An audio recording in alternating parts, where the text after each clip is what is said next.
আবারও বিশাল সাফল্য পেল আরকেপুর থানার পুলিশ। উদয়পুর বন্ধুয়ার এলাকায় আরকেপুর থানার ওসি বাবুল দাসের নেতৃত্বে পুলিশ এবং টিএসআর বাহিনী অভিযান চালিয়ে ড্রাগস ব্যবসার সাথে জড়িত 5 জনকে গ্রেফতার করে। তল্লাশি চালিয়ে 272টি ড্রাগসের কৌটো উদ্ধার করে পুলিশ।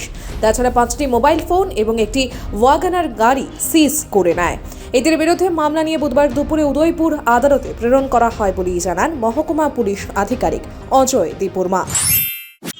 অ্যাকচুয়ালি গতকালকে রাত্রিবেলায় 7টা সাড়ে 7টা নাগাদ আরকেপুর থানায় একটা খবর আসে যে বন্ধুয়ার এলাকায় কিছু লোক যারা ড্রাগসের সঙ্গে জড়িত তারা এখানে একাঠা হচ্ছে এবং ডিস্ট্রিবিউশন করার জন্য এখানে আসছে। এই খবর পাওয়ার পর থানার ওসি এবং তার স্টাফদের নিয়ে এখানে যায়।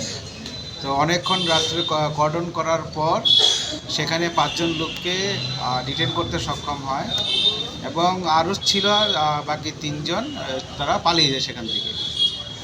তো ওইখানে সার্চ করার পর একটা বাড়িতে সার্চ করার পর ওইখানে 275 লুজ বাইলস অফ হিরোইন সেখান থেকে রিকভারি হয় এবং সঙ্গে একটা ওয়াগনার গাড়ি আর 5টা অ্যান্ড্রয়েড মোবাইল এগুলি তাদের কাছ থেকে বরামদ হয়।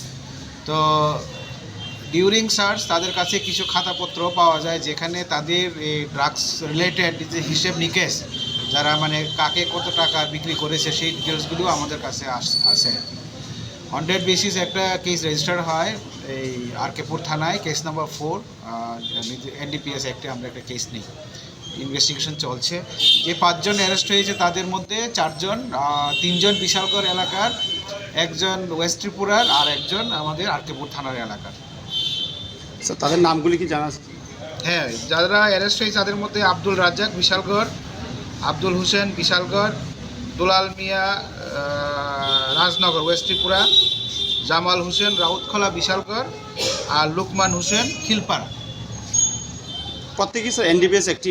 হ্যাঁ, সব NDPS একটা।